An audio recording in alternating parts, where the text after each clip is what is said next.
खेलते बच्चों को देखना पसंद है मुझे। यहाँ बैठना ऐसे अच्छा लगता है। लाइफ में सब कुछ है, बस इस एक सुख के लिए तरसता हूं।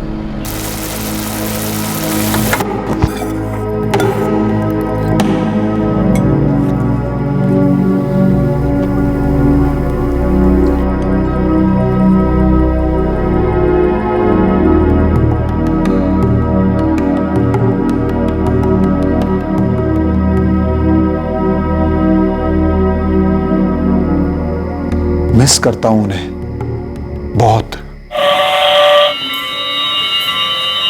अजी डिनर तो कब का रेडी है, लेकिन ये इंजन ड्राइवर राहुल साहब ट्रेन रोकने को ही तैयार नहीं है। आपने खा लिया? बस चल रहा है। क्या बनाया है? वही यूजुअल नूडल्स। कितनी बार कहा है आपसे, अगर खुद बनाने का मन नहीं करता तो कोई टिफिन सर्विस कर लो या बावर्ची तो रख लो। ये रोज रोज का नूडल्स वगैरह ठीक नहीं है। ये रोज रोज का अकेलापन उससे भी ज्यादा ठीक नहीं है निशा।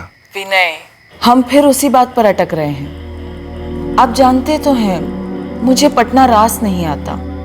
आप रांची ट्रांसफर ले लो ना। बैंक जॉब से ट्रांसफर मिलना नूडल्स थोड़ी ना है कि 2 मिनट में हो जाए। तुम जानती हो हमें हमारी मर्जी से ट्रांसफर नहीं मिलता। आप भी तो जानते हैं अब पहले जैसा तो है नहीं कि हम दोनों ही थे, 2 बैग्स बांधी और हर पोस्टिंग्स पर साथ साथ जाते। सुनो, कल पार्क में बैठा था, बच्चों को खेलते देख रहा था। नए टाइप का टॉय हेलीकॉप्टर आया है, रिमोट वाला। अपना राहुल देखेगा तो बिल्कुल क्रेजी हो जाएगा। उसके लिए खरीद देना। ओके? हर महीने कोई ना कोई कीमती खिलौना खरीद के रख देते हो आप। बिगाड़ के रख दोगे इससे, मैं कह देती हूँ। नहीं बाबा, ये बस मेरी खुशी के लिए। ले देना। ओके? अच्छी बात है।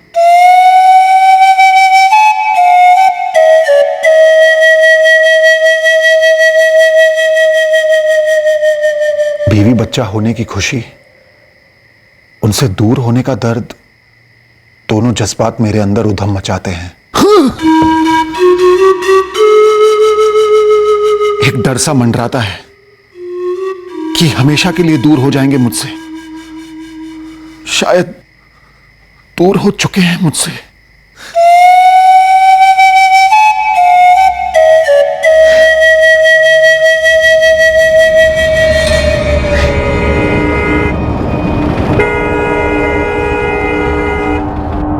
सर मैं कल भी गया था उनके घर पर। डोरबेल बजाई, दरवाजा खटखटाया और आवाज भी लगाई, कोई रिस्पांस नहीं मिला। और पड़ोसी? सभी से पूछा, किसी को नहीं पता निशा भाभी और राहुल कहाँ हैं। नहीं जी, मुझे तो कुछ कहा नहीं निशा ने कि कहीं बाहर जा रही हैं। कल सुबह तक तो मैं इन दोनों को देखा था। मैं 15 मिनट से कोशिश कर रहा हूँ, कोई रिस्पॉन्स ही नहीं है अंदर से। फोन किया आपने? फोन तो कल से स्विच ऑफ है, तभी तो उनके पति विनय ने मुझे यहाँ भेजा पता करने के लिए। अभिषेक, निशा का फोन पिछले 2 दिनों से स्विच ऑफ आ रहा है। परसों से ट्राई कर रहा हूं मैं। विनय, मैं अभी भी तुम्हारे घर के बाहर ही खड़ा हूँ, अंदर से कोई रिस्पॉन्स ही नहीं है। भाभी कहीं अपने मायके या फिर तुम्हारे पेरेंट्स के घर तो नहीं गई? नहीं, वो दोनों जगह नहीं गई है, मैंने चेक किया है। और अगर जाती भी तो मुझे इन्फॉर्म करके जाती ना। और अपना फोन क्यों बंद रखती वो? तो फिर पुलिस? और सीधे सीधे मैं आपके पास चला आया सर। और ये विनय पांडे कहाँ, पटना में रहते हैं? 1 साल से पटना में ही है, ब्रांच मैनेजर है। इसके पहले उनकी पोस्टिंग यही रांची में थी। निशा भाभी और राहुल यही रहते हैं और विनय अकेले पटना में रहते हैं।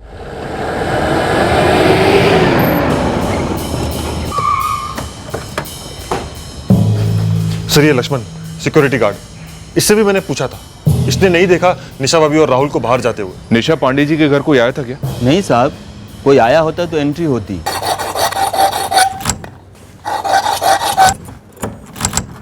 विनय, पुलिस ने भी बेल बजाई, कोई रिस्पांस नहीं है। अब पुलिस दरवाजा खुलवा रही है। अभिषेक, मैं अभी के अभी पटना से निकल रहा हूं, मुझे बहुत डर लग रहा है।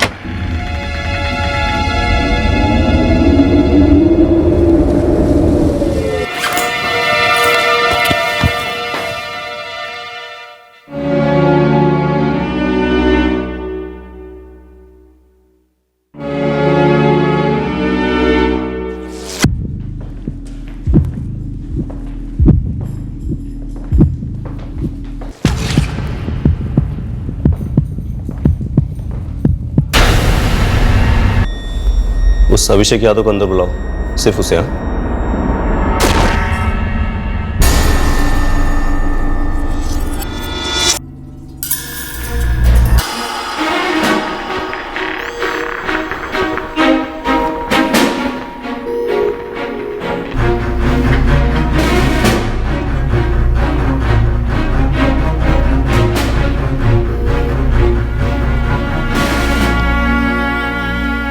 मुझे अंदर क्यों नहीं जाने दे रहे हैं ये लोग? विनय, निशा भाभी और राहुल की बॉडीज पोस्टमार्टम के लिए गई है। पुलिस किसी को भी अंदर नहीं जाने दे रही। तुम्हें पुलिस स्टेशन चलना होगा। अभिषेक, तूने खुद ने देखा निशा और राहुल को? क्या सच में निशा और राहुल नहीं रहे?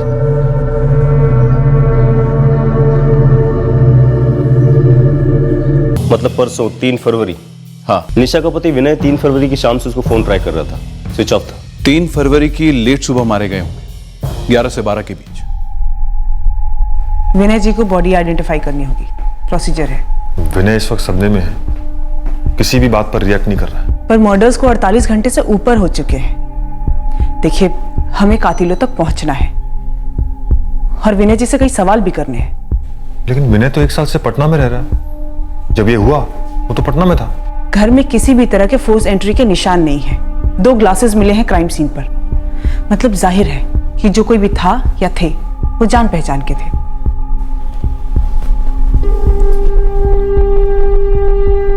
विनय, तुम्हें आइडेंटिफाई करना होगा निशा भाभी और राहुल को। रूल है। 4 लोग थे जो उस हाउसिंग कॉलोनी के नहीं थे। 3 फरवरी की सुबह उस बिल्डिंग में ये चारों दाखिल हुए थे और यही चारों हमारे पहले सस्पेक्ट्स थे। घर में जबरदस्ती घुसने की कोई निशानियां नहीं थी। अंदर टेबल पर 2 ग्लासेस मिले तो शायद इन चारों में से 2 निशा पांडे की जान पहचान के थे। एक और चौंकाने वाली बात थी सर क्राइम सीन की कि निशा पांडे का मोबाइल फोन और उसके बदन के सारे जेवर ज्यों के त्यों थे। क्या घर से कुछ और चोरी हुआ था? हमने विनय पांडे के साथ मिलकर पूरे घर को स्कैन किया, लेकिन ऐसा कुछ भी मिसिंग सामने नहीं आया। तो एक बात तो साफ थी कि इस डबल मर्डर के पीछे कोई भी माली कारण बिल्कुल नहीं था। एक और बात, बिल्डिंग की सीसीटीवी फुटेज में हमें 2 लोग ऐसे नजर आए जिन्हें कोई पहचान नहीं पाया।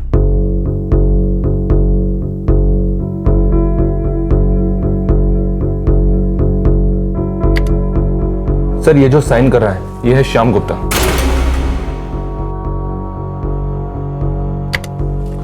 और ये जो इसकी बगल में है सर, ये है जितेन कश्यप। ये दोनों इंटीरियर का काम करते हैं सर। निशा पांडे के फ्लैट के ठीक नीचे वाले फ्लैट में ये दोनों काम कर रहे थे, विकास पाठक के घर। ये दोनों? ये तो मेरे घर का इंटीरियर कर रहे हैं। ये है श्याम गुप्ता और ये है जितेन कश्यप। साहब ये दोनों रोज आते हैं। और ये दोनों? नहीं सर, इन दोनों को तो मैं नहीं जानता हूं। साहब मुझे लगा ये दोनों इन दोनों के साथ आए हैं। मतलब तुम इन दोनों को नहीं जानते? मैंने उनसे पूछा नहीं साहब। सर, बिल्डिंग के हर फ्लैट में जाकर दोनों के सीसीटीवी ग्रैब्स दिखाए, लेकिन किसी को भी नहीं पता कि ये दोनों कौन थे। बिल्डिंग में अगर दाखिल हुए हैं तो बाहर भी जरूर निकले होंगे। राइट सर, तकरीबन 11:30 बजे। 1 मिनट, देखो इन दोनों की शर्ट्स चेंज हुई हैं। बिल्डिंग के अंदर दाखिल होते वक्त ये वाली शर्ट्स नहीं थी, कोई दूसरी शर्ट थी अभी भी, लेकिन इनका हुलिया मजदूरों जैसा ही है, हाथ में वैसे ही झोला भी है। सिक्योरिटी गार्ड लक्ष्मण की नजर से मिस हो गया सर। नहीं तो साहब, हम तो नहीं जानते तक नहीं। ये दोनों हमारे साथ तो नहीं थे। हमने पहले इन्हें कभी नहीं देखा साहब। अच्छी तरह से देखो इन्हें, ये दोनों तुम्हारे ही पेशे के लगते हैं। शहर में पहले कभी नहीं देखा? नहीं साहब। बिल्डिंग के किसी भी दूसरे फ्लैट में ये लोग गए नहीं, बस निशा पांडे के घर गए होंगे। कोई फोर्स एंट्री एग्जिट नहीं। घर के अंदर टेबल पर पानी के 2 ग्लास। ये पकड़कर चला जा सकता है कि ये दोनों सिर्फ और सिर्फ निशा पांडे के फ्लैट में ही गए थे और मर्डर के मकसद से ही गए थे।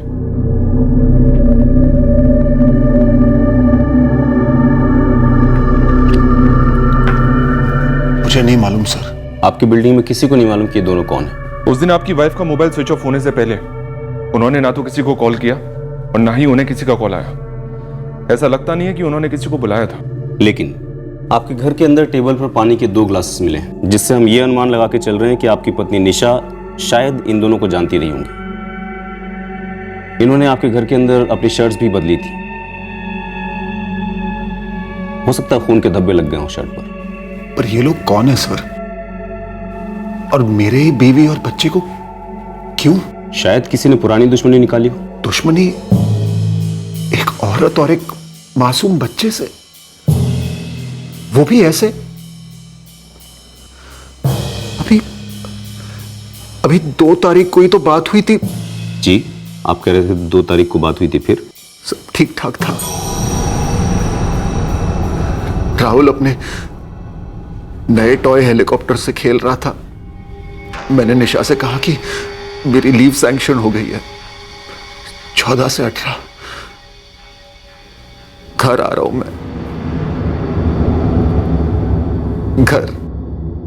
विनय पांडे को हमारे बैंक में पूरे 15 साल हुए हैं। पिछले साल को ही पटना सिटी के एक ब्रांच के मैनेजर बनाए। प्रमोशन और ट्रांसफर साथ में। निशा जी और राहुल साथ में यहीं रांची में रहे? विनय यहाँ रांची की पोस्टिंग पर 3 साल पहले आया था, तब राहुल छोटा था। निशा को रांची भाग गई तो उन्होंने बच्चे का स्कूल सब यहीं करने का सोच लिया। विनय आता था महीने में पटना से। और रांची से पहले? मैडम, हमारे बैंक में असिस्टेंट मैनेजर लेवल के बाद हर 2 साल में प्रमोशन और ट्रांसफर साथ साथ ही होते हैं। विनय काफी तरक्की कर रहा है, उसके ट्रांसफर भी कई जगह हुए, बोकारो, धनबाद और भुवनेश्वर भी, 2011 से 2012, जब राहुल पैदा हुआ था। राहुल भुवनेश्वर में पैदा हुआ था, लेकिन निशा जी और विनय जी ये तो बोकारो के रहने वाले हैं ना, तो निशा जी बोकारो अपने मायके क्यों नहीं गई डिलीवरी के लिए? क्यों नहीं गई ये मैं कैसे बता सकता हूँ, आप विनय से ही पूछ लीजिए। देखो साहब, आप ना इस सीसीटीवी की पहले के दिनों की फुटेज भी निकलवाओ। ये बंदे मजदूर लगते हैं, हो सकता है पहले भी कभी आए हों। अबे ओ सोमेश, अब क्या तू हमें हमारा काम सिखाएगा? पिछले 3 महीने की सारी फुटेज चेक किए, उसमें नहीं थे ये दोनों। तो कोई नहीं साहब, मैं घुमाता हूँ ये फोटो अपने खबरों के मजदूरों में।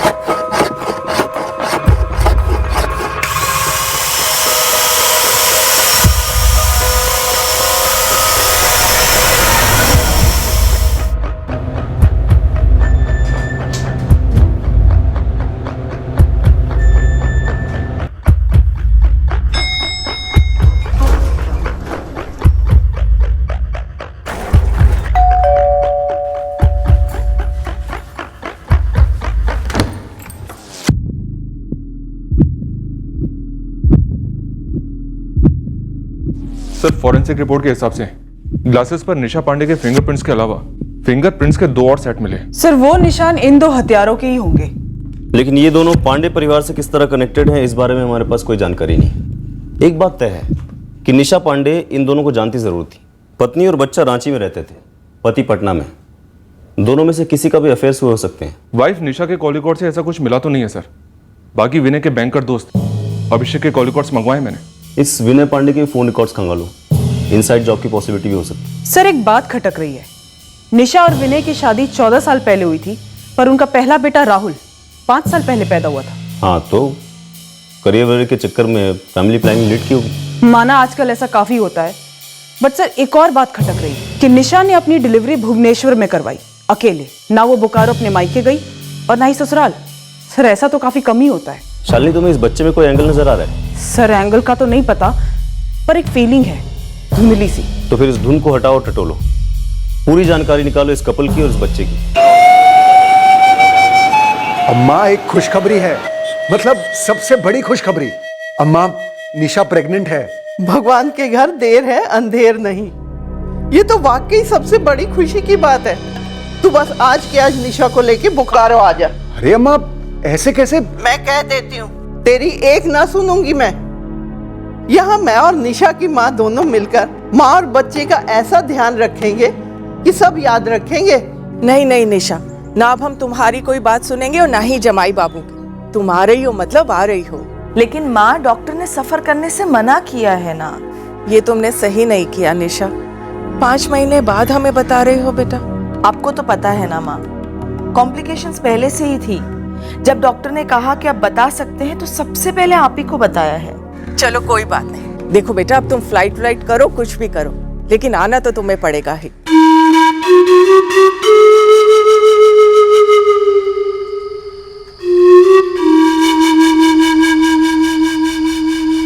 तो आप भुवनेश्वर गई गंगा जी? दरअसल वो दोनों ही मना करते रहे, कह रहे थे सब इंतजाम है, आने की जरूरत नहीं है। राहुल अचानक से 1 महीना पहले ही आ गया और हम लोग जाएं ना जाएं बस इसी में ही लगे हुए थे। और फिर डिलीवरी के बाद हम तुरंत उसके पास गए। हम सब कितने खुश थे, पोता हुआ था हमारा। पूरे 9 साल क्या क्या नहीं सहा, क्या क्या नहीं किया उन्होंने। कितने डॉक्टर्स, कितनी दवाइयाँ, कितनी दुआएं, मन्नतें, व्रत, उपवास। जब हम भुवनेश्वर गए थे ना, कितनी खुशी थी मेरे बेटे और बहू के चेहरे पर। और अब ये सर, विनय के उस बैंकर दोस्त अभिषेक के कॉल रिकॉर्ड्स तो क्लीन निकले। उन दोनों हथियारों की फोटो दिखाए उसे? यस सर, मैंने दिखाया। सर उसका भी यही कहना है कि वो उन दोनों को नहीं पहचानता है। अगर हर कोई यही कह रहा है कि वो नहीं पहचानते हैं, इसका मतलब ये है कि कोई है जो झूठ बोल रहा है। सर सच कहूं तो झूठ और झोल, ये दोनों मुझे इस बच्चे की डिलीवरी को लेकर ही लग रहा है। सर देखिए, 9 साल पहले फर्टिलिटी ट्रीटमेंट्स, टेस्ट शुरू हुए, काफी फ्रस्ट्रेशन हो गया होगा और उसके बाद निशा प्रेग्नेंट हुई। सब पूरे 5 महीने तक निशा ने ये बात किसी को नहीं बताई। सर ऐसा कैसे पॉसिबल हो सकता है? और ऊपर से डिलीवरी के टाइम ना वो अपने मायके बोकारो गई और ना ही वहां से किसी को उसने आने दिया और ना ही ससुराल वालों को। सर वो ऐसा क्यों करेगी? जैसा कि आजकल काफी होता है, गर्भ किसी और औरत ने धारण किया होगा, सरोगेसी, और ये लोग इस बात को पर्सनल रखना चाहते होंगे, उन्हें दुनिया को नहीं बताना था। यस सर, बट कम से कम पेरेंट्स, माँ तो दुनिया नहीं होती ना सर, इसीलिए डाउट जा रहा है। सर मैं कोई आलोचना नहीं करना चाहता, लेकिन मुझे जो सच दिख रहा है मैं वही कहना चाहता हूँ। यही ना कि राहुल इन दोनों का बच्चा नहीं लगता। Right sir. ये बात मैंने भी नोटिस की थी जब मैंने राहुल और उसकी माँ को पोस्टमार्टम रूम में देखा था। सर मुझे लगता है ये सारा मामला कहीं ना कहीं इस बच्चे से जुड़ा हुआ है। डीप जाते हैं और पता करते हैं कि वाकई में इस एंगल में कोई सच्चाई है या नहीं। 5 साल पहले ये पांडे जोड़ा भुवनेश्वर में कहाँ रहता था, क्या हुआ था? मैडम थोड़ा नहीं, काफी कुछ गड़बड़ है यहाँ पर। सब कुछ बताओ शांता। मैडम यहाँ की जय जगन्नाथ कॉलोनी में रहते थे ये विनय और निशा पांडे। 2011 और 12 में मैं पड़ोसियों से मिली, घुमा फिराकर 4-5 औरतों से बातचीत भी की। और मैडम ये कि हमारे पास शक करने जैसा काफी कुछ है। बच्चे के बारे में? हाँ मैडम, पड़ोस की किसी भी औरत ने निशा को पूरी प्रेगनेंसी के दौरान घर से बाहर आते जाते नहीं देखा। मैंने मैटरनिटी होम चेक करने के लिए बोला था, वो किया? हाउसिंग कॉलोनी के आसपास 15 छोटे बड़े प्राइवेट क्लिनिक और नर्सिंग होम गई थी, कुछ नहीं मिला मैम। शांता और ढूंढो। भुवनेश्वर बड़ा शहर है, यहाँ कई हॉस्पिटल और मैटरनिटी होम्स हैं, लेकिन म्युनिसिपल कॉर्पोरेशन तो एक ही है जहाँ सारे जन्म और मौत के रिकॉर्ड होते हैं। लेकिन मैडम 2011 से 2012 के बीच यहाँ पर किसी भी विनय पांडे और निशा पांडे के बच्चे का रिकॉर्ड नहीं मिला। तो फिर ये बच्चा आया कहाँ से? खबर मिली है कि इनके घर पे एक नौकरानी काम करती थी, रुक्मणी नाम की। क्या इस बच्चे का राज इस डबल मर्डर का राज खोलेगा? सर इस बच्चे का जन्म एक मिस्ट्री है जरूर, लेकिन इसका डायरेक्टली डबल मर्डर से कनेक्शन होगा ये कहना इतना भी आसान नहीं है। सर हमारा ये काम कांस्टेबल शांता आसान कर रही है। सर वो उस मेड रुक्मणी के बारे में पता कर रही है। सर शायद ये बच्चा विनय और निशा का नहीं है। लेकिन इन दोनों हथियारों का क्या? ये क्या वहां कोई पर्सनल दुश्मनी निकालने गए थे? सर इन दोनों ने मोबाइल जेवर कुछ भी नहीं चुराया, मतलब चोरी के लिए तो बिल्कुल नहीं आए थे। एक बात तो तय है कि निशा इन दोनों को जानती जरूर थी, वरना वो दरवाजा खोलकर उन्हें घर में बैठाकर पानी क्यों पिलाती? कहीं ऐसा तो नहीं कि विनय हमसे कुछ छुपा रहा है? सर मैं चाहता हूं कि निशा और राहुल के हत्यारे पकड़े जाए और उन्हें सजा भी मिले, पर तब तक मैं इस घर में नहीं रह पाऊंगा जहां उनकी इतनी भयंकर हत्या की गई थी, वो भी सिर्फ 1 हफ्ते पहले। लेकिन इस वक्त इन्वेस्टिगेशन काफी नाजुक स्टेज पर है, इसलिए आपका शहर में होना बहुत जरूरी है। आप चाहें तो कहीं और शिफ्ट कीजिए, पर प्लीज अभी शहर मत छोड़िए।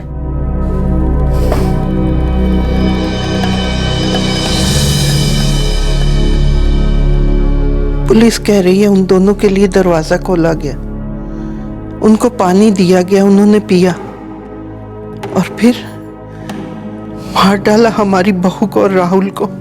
पुलिस ने यह बात मुझसे भी कही है, कई बार कही है।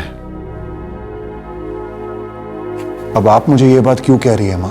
पर निशा उन दोनों को कैसे जानती थी? मुझे क्या मालूम, मैं तो 1 साल से पटना में हूं। मजदूर लगते हैं दोनों, किसी काम से बुलाया होगा पहले कभी, फिर उस दिन भी दोबारा शायद किसी काम से ही बुलाया होगा, और क्या।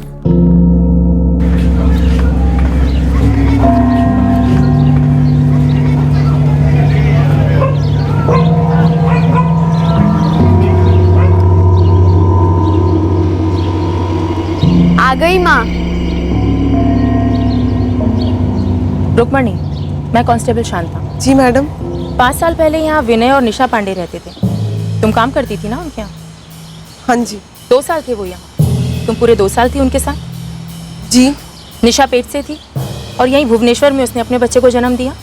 जी मैडम, राहुल नाम रखा था उस बच्चे का। बड़ा प्यारा बच्चा है। लेकिन बात क्या है? निशा पांडे और बच्चे राहुल दोनों का कत्ल हो गया है रांची।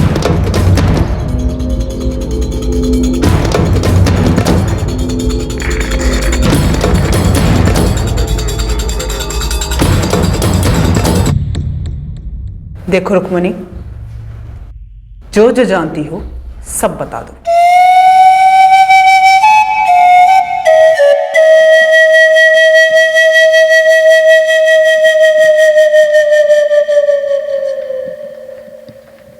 विनय जी, क्या आप राहुल के पिता हैं? ये कैसा बेहुदा सवाल है? सवाल सीधा है, ये केस बेहुदा है। दोबारा पूछ रहा हूं, क्या राहुल आपका और निशा जी का बेटा था? उन 2 सालों में भुवनेश्वर के किसी भी हॉस्पिटल में या म्युनिसिपैलिटी के रिकॉर्ड में यह सबूत नहीं है कि निशा और विनय का कोई बच्चा हुआ था।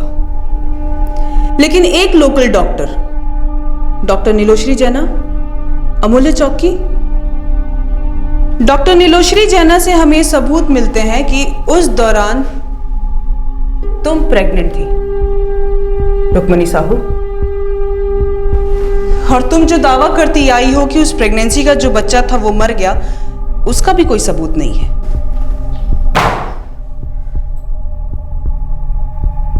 वो बच्चा मरा हुआ पैदा हुआ था मैडम। तो डेथ सर्टिफिकेट होना चाहिए ना, जो नहीं है। और तुमने हमसे झूठ बोला कि निशा प्रेग्नेंट थी, बल्कि तुमने हमें यह नहीं बताया कि तुम प्रेग्नेंट थी। देखो रुक्मणी, हमें पूरा शक है कि निशा का राहुल दरअसल तुम्हारा बच्चा है।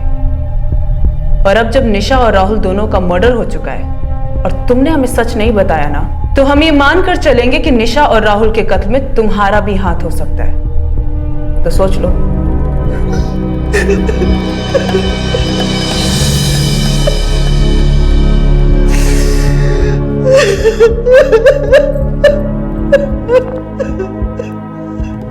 क्या ताल्लुक है इस बात का इन मर्डर से?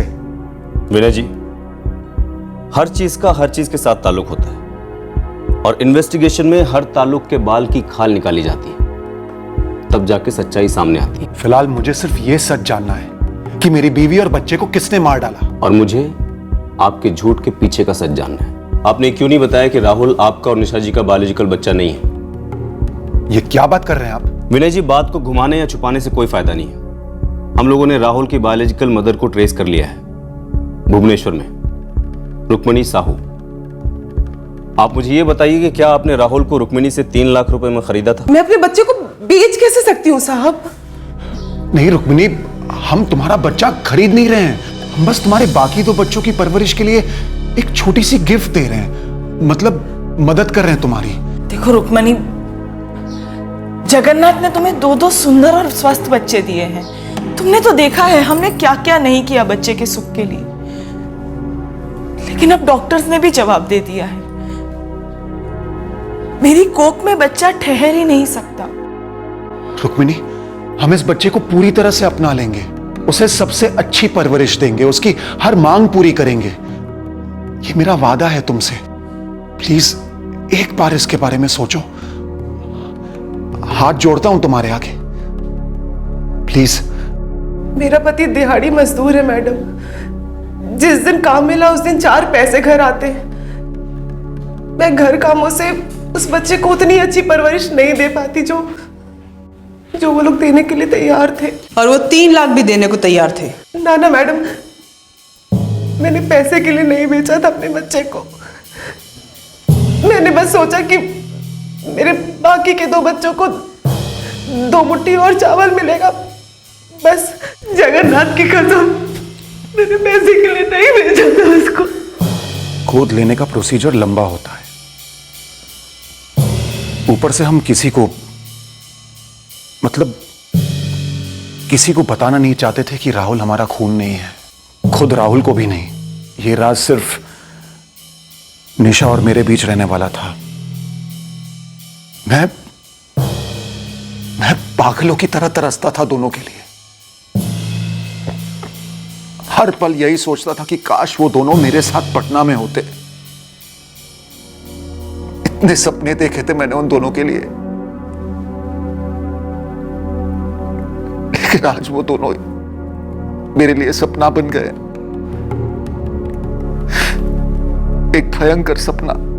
क्या ये भयंकर सपना आप ही ने रचा था विनय पांडे?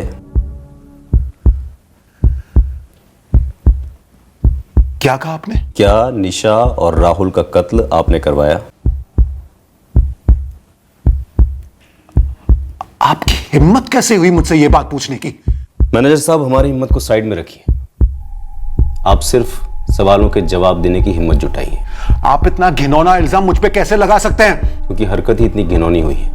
नहीं, देखिए विनय जी, ये दोनों हत्यारे कोई अजनबी नहीं थे। शायद निशा जी इनको जानती थी। कैसे जानती थी?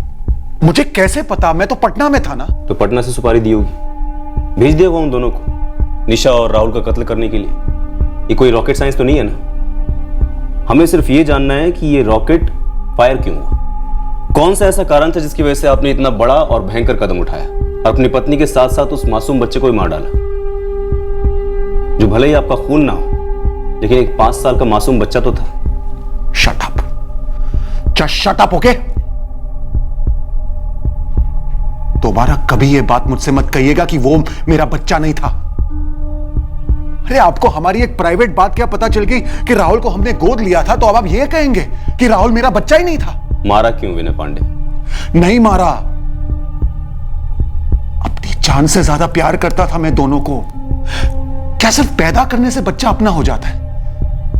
बच्चे की परवरिश जरा भी मायने नहीं रखती है क्या? मारा क्यों? आप जैसे लोग ना, जिनके आसानी से बच्चे हो जाते हैं, हम जैसे लोगों का दर्द कभी नहीं समझेंगे। वो 9 साल टॉर्चर थे हमारे लिए, लेकिन सिर्फ हम दोनों का प्यार हमारी ताकत थी। निशा और मैंने हर दर्द एक साथ झेला, हरदम मौजूद थे एक दूसरे के लिए। उन सारी टेस्ट के दौरान, उन सारे मन्नतों के दौरान, मंदिर, दरगाह, हॉस्पिटल्स, लेबोरेटरीज के चक्कर काटे हमने एक दूसरे को कसकर पकड़कर। उन 9 लंबे सालों के बाद हमारी जिंदगी में राहुल आया। इम्पॉसिबल। विनय को मैं पिछले 15 सालों से क्लोजली जानता हूं। पटना पोस्टिंग के बाद भी उसके काम में कोई कमी नहीं आई। हाँ, लेकिन विनय को अपने परिवार की कमी खाई जा रही थी। सर, ये कैसा सवाल है? वो दोनों राहुल पर जान छिड़कते थे और अभी आप लोगों से पता चल रहा है कि वो उनका अपना खून नहीं था। पर फ्रैंकली सर, ये मैटर कैसे करता है? मानसिक हालत। हेलो सर, विनय पांडे एक सीनियर बैंक ऑफिसर है। विनय जब हर महीने 2-4 दिनों के लिए आया करता था, तो क्या उसके और निशा के बीच कोई झगड़ा होता था? अगर आपके कहने का मतलब है कि जोर जोर से चिल्लाना, मारपीट वगैरह, तो मेरा आंसर है नो। निशा अकेलापन तो महसूस करती थी, पर वो हर लॉन्ग डिस्टेंस जोड़ा करता ही है ना सर। लेकिन निशा ने आपके साथ कभी कुछ शेयर किया अपनी शादी की किसी प्रॉब्लम के बारे में? कभी नहीं। दरअसल उनके बीच बहुत प्यार था, जो अक्सर बच्चा आ जाने के बाद जोड़ों के बीच कम हो जाता है। तो बच्चे को लेकर कोई खटास? बच्चे को लेकर खटास? सर क्या बात कर रहे हैं आप?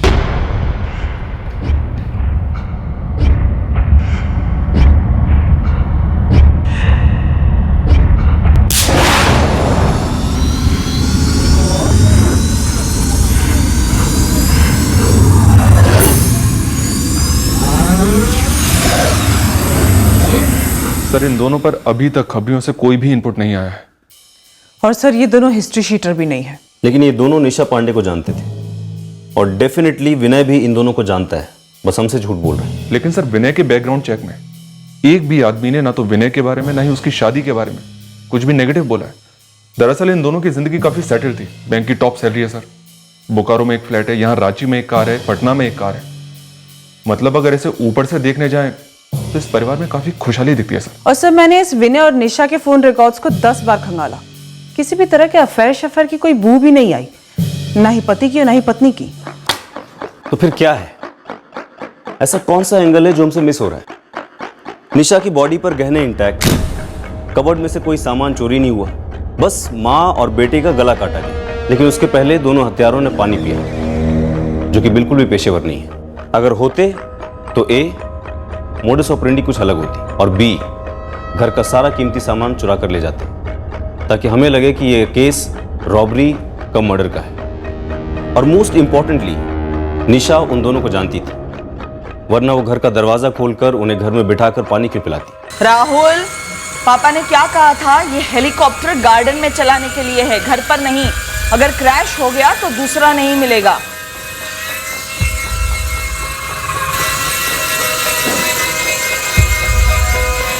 बेटा राहुल बंद करो ना, मम्मी बात नहीं कर पा रही है। मम्मी बस लास्ट राउंड।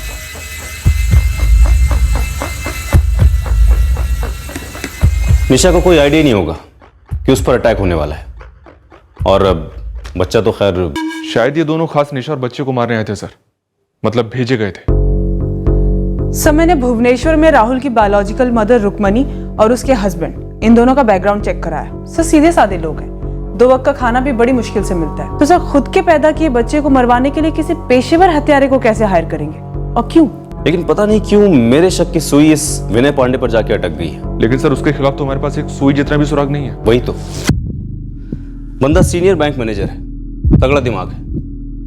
बहुत ही कैलकुलेटेड तरीके से इस विनय पांडे ने सारे सुराग और सबूत कवर अप किए हैं। बस ये पता चल जाए कि क्यों मार डाला इसने अपनी बीवी और बच्चे को। मुझे इस बात का पूरा यकीन है कि हमारा मुजरिम विनय पांडे ही है।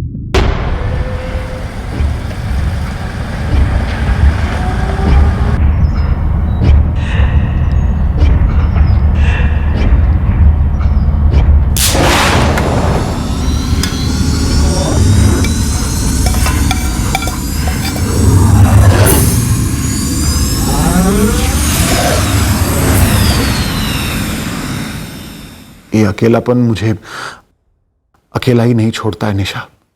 दिन तो जैसे वैसे काम में कट जाता है, लेकिन शाम होते ही कुरेदने लगता है मुझे, और रातों को मेरा गला घोंटता है। कुछ भी खाना गले के नीचे उतरता ही नहीं है। जिंदा रहने के लिए नूडल्स बना लेता हूँ। जरा दूर का सोचो, यहाँ रांची में राहुल के लिए सब कुछ सही है, स्कूल, उसके दोस्त, हमारा मोहल्ला। लेकिन हमारा क्या? हमारा क्या विनय? हमने 9 साल हर 1 मिनट साथ गुजारा है। काश वो वक्त वापस आता जब तुम मेरे लिए भी वक्त निकालती थी।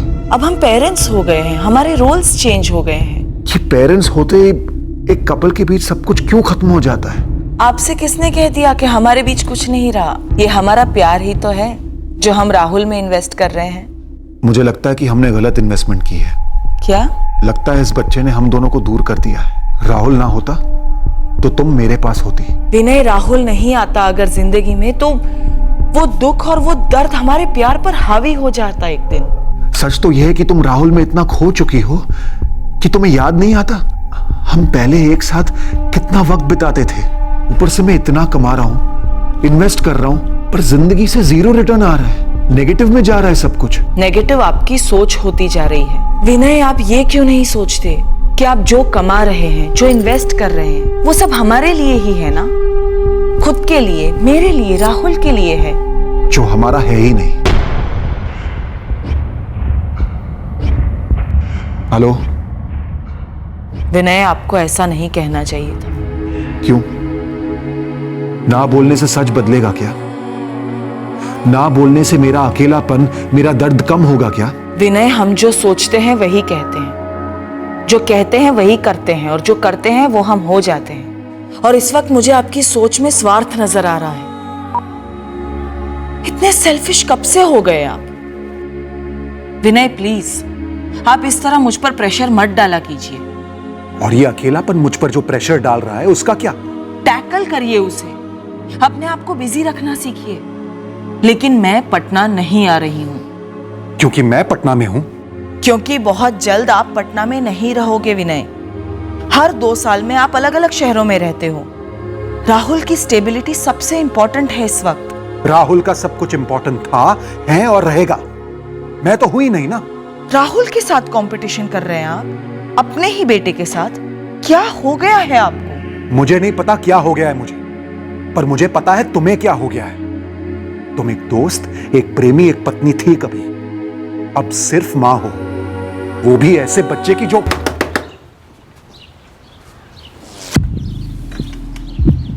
प्रणाम साहब। ये क्या बात कर रहे हैं साहब? खुद का बीवी और बच्चे को सब ठीक तो है ना साहब? क्या ठीक है क्या नहीं ये जानना तुम्हारा काम नहीं है। 4 लाख दे रहा हूं, मेरा काम हो जाना चाहिए। कहाँ करना है साहब? कब करना है? रांची, एड्रेस दे रहा हूं। लेकिन तुम दोनों मुझे एक बार भी फोन नहीं करोगे, ना ही मैं तुम्हें फोन करूंगा। ये रहे आधे पैसे, बाकी काम हो जाने के बाद यहीं पे तैयार रखूंगा। जीवन, सुरेश, दोनों यहाँ पर अचानक? मैडम वो रांची आए थे किसी काम से, तो विनय बाबू से पता चला कि आप और बबुआ यहीं रहने आए हैं, तो हम सोचे आपसे मिल आते हैं। कोई फर्नीचर का काम वाम हो तो बता दीजिए। फर्नीचर का तो अभी कोई काम है नहीं, पर इतनी दूर से आए हो, चाय नाश्ता करके जाना। आ जाओ, आ जाओ, अंदर आ जाओ। जीवन और सुरेश, सर आप इन 2 हथियारों तक कैसे पहुंच पाए? हम लोगों ने इस केस में कुछ किया नहीं।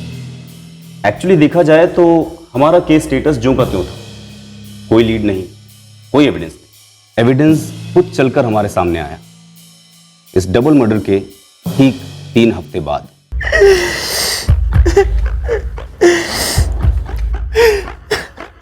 ये रात को दरवाजा खुला छोड़ा था तुमने? हाँ साहब, गलती से कल बंद नहीं किए थे। लेकिन तुम भी तो अंदर सोए थे, तुम्हें कोई आवाज सुनाई नहीं दी? नहीं ना साहब, कुछ भी सुनाई नहीं दिया। सर, 4 डंडों में सब कुछ उगल दिया उस जीवन ने। उसने मर्डर किया अपने जीजा सुरेश का। चल बता, क्यों मारा अपने जीजा सुरेश को तूने? जीजा है तो क्या हुआ, कुछ भी करेगा। चीटिंग कर रहा था हमारे साथ, हमारा पैसा नहीं दे रहा था साहिब। कितने पैसों की लड़ाई थी जो कीमत तूने उसकी जान लेके वसूली? बहुत सारा पैसा था। कितना? 1 क्या 1 लाख? तूने अपने जीजा को 1 लाख उधार दिया था?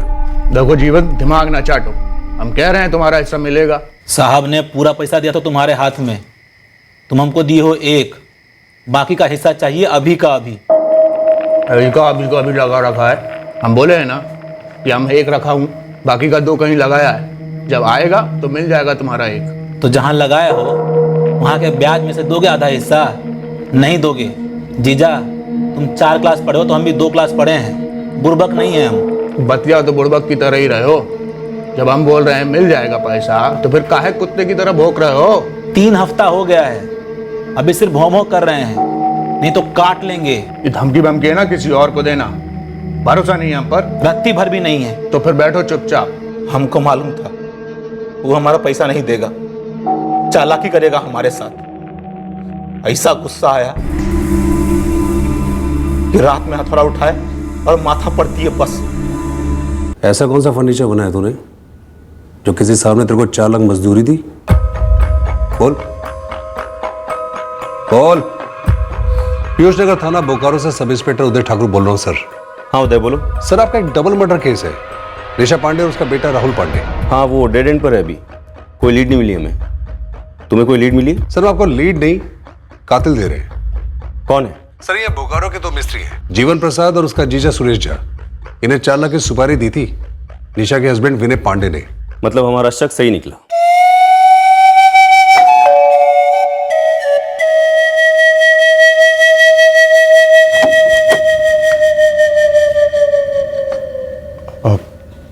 जी कुछ पता चला?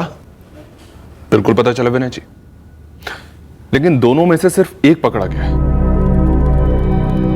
जीवन प्रसाद ने सुरेश झा का मर्डर कर दिया 4 लाख के बंटवारे के लिए।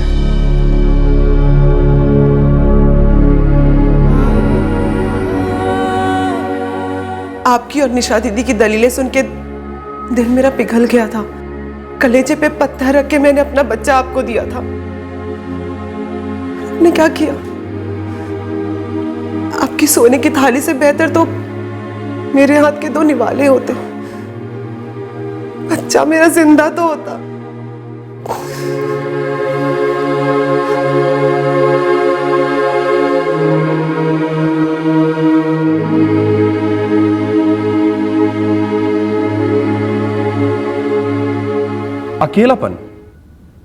अकेलापन भी कोई मोटिव होता है मर्डर का? उसे लगा कि गोद लिया हुआ बच्चा उसके और उसकी पत्नी के बीच आ रहा है। Are you sure? कोई और कारण नहीं था? इस विनय पांडे का कोई अफेयर, कोई दूसरी औरत? नो, कोई अफेयर नहीं था, कोई दूसरा कारण नहीं था।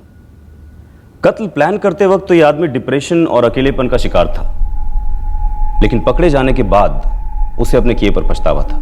क्रिमिनल दिमाग भले ही प्लानिंग अद्भुत करता हो, लेकिन जुर्म के इमोशनल नतीजों के बारे में वो सोचता नहीं, या फिर शायद सोचने की ताकत ही खो देता है।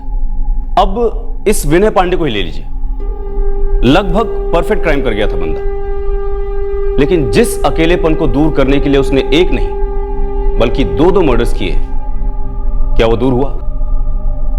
नहीं। क्या पछतावे से वो कभी कम होगा? कभी नहीं। जाबू नगर गई थी बैंक पीओ के एंट्रेंस एग्जाम देने। एग्जाम देके वापस लौट रही थी।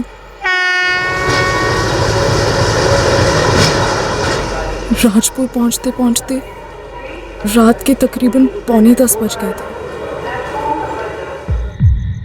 काफ़ी देर तक इंतज़ार करने के बाद भी जब रिक्शा नहीं मिली तो मैं स्टेशन से आगे पैदल चलते चलते रोड पर रिक्शा ढूंढने लगी। तब मुझे एक रिक्शा दिखाई दी। रिक्शा रिक्शा रिक्शा रिक्शा रिक्शा रिक्शा भैया भैया भजनगढ़ चलोगे?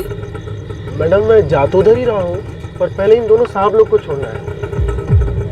अगर आपको एतराज न हो तो बैठ जाइए।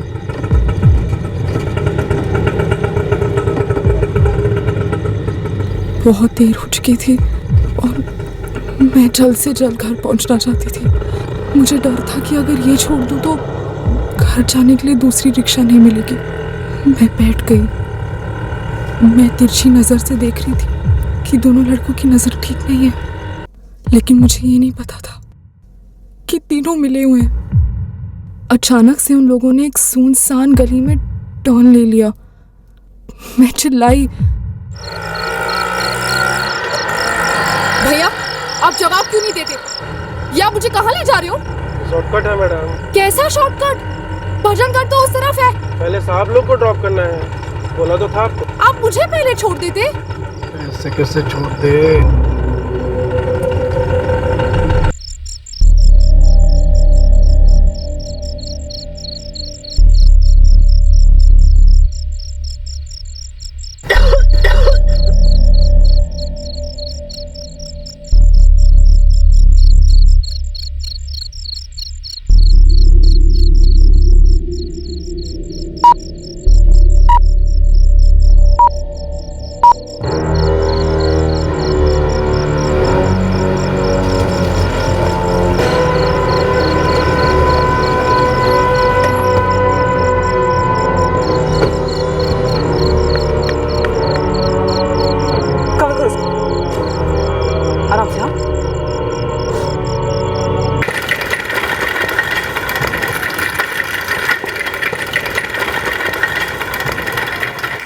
प्लीज उन लोगों को पकड़ लो। मेरा वीडियो वायरल मत होने दो प्लीज। तुम बहादुर लड़की हो, बस एक बार ये टेस्ट करा लो, उसके बाद उनकी टांगे तोड़ने से लेकर खाल उधेड़ने तक का काम हमारा है। कल रात की ठंडी ने पिछले 15 सालों के सारे रिकॉर्ड्स तोड़ दिए हैं और आज सुबह एक ऐसी शर्मनाक खबर सामने आई है जो आप सभी को खौफ से हिला के रख देगी। जाबू नगर से बैंक पीओ एग्जाम देकर लौट रही एक नौजवान लड़की का उसके ऑटो चालक और उसके सह यात्रियों ने मिलकर। लड़की फाइटर है डॉक्टर। उन्होंने जो जहर पिलाने की कोशिश की, क्या उसके पेट में भी गया? लकीली नहीं डॉक्टर। वो जहर क्या था? कोई कीड़े मारने वाला पेस्टिसाइड मालूम होता है। मैं अपनी बेटी से मिल सकता हूँ? माफ कीजिएगा, थोड़ी देर के बाद। अभी और कुछ टेस्ट करने बाकी हैं। Doctor 1 second please. डॉक्टर आप उनके सीमेन सैंपल प्लीज प्रिजर्व कर लीजिएगा। हमने प्राइवेट पार्ट्स के स्वैब्स लिए हैं, दोनों में सीमेन डिटेक्टेड है और मैं विक्टिम के कपड़े भी एनालिसिस के लिए भेज रही हूँ। प्राइवेट पार्ट्स पे इंजरी ज्यादा है क्या? सबसे गहरे घाव तो माइंड पर होते हैं ऑफिसर। कभी कभी हमारी सोच भी सुन पड़ जाती है कि कोई इंसान इतना वहशी कैसे हो सकता है। साहब, स्टेशन एरिया में रिक्शा चलाने वाले सभी ड्राइवर को मैं जा रहा हूँ, उनमें से कोई ऐसा नहीं कर सकता। कल रात को जितने भी ड्राइवर अपने ऑटो के साथ सड़क पर थे, वो सब के सब मुझे थाने में चाहिए। लेकिन सब जो लेडीज है, उसने रिक्शा का नंबर देखा था क्या? पता नहीं, अभी तक उससे बात नहीं हुई है। सर राजपुर रेलवे स्टेशन से मिलन नगर से डायमंड मार्केट चौक होते हुए रिक्शा भजनगढ़ की तरफ बढ़ रहा था। हमने प्रियंका को फलों की मंडी से पिकअप किया, उसने हमें वहीं से फोन किया था। स्टेशन से लेकर फलों की मंडी तक जितने भी सीसीटीवी हैं सबकी फुटेज रेडी करो। सर लड़की की क्या कंडीशन है? स्टेबल है सर, बट कुछ टेस्ट बाकी हैं। स्ट्रॉन्ग लड़की है, जैसे ही वो इस कंडीशन में आ जाए कि उससे बात हो सके, मुझे बात करनी है उससे। संजय, नाश्ता रेडी है बेटा, जल्दी आ जा। आया मम्मी। Good morning dad. तेरा ZQC डिजिटल का इंटरव्यू था ना? अभी ईमेल आया नहीं उनका, आजकल में एक्सपेक्टेड है। उनका ऑफिस गुड़गांव में है ना? लेकिन हो सकता है पोस्टिंग मुंबई में हो। वो पूरा नया डिवीजन सेटअप कर रहे हैं वहाँ।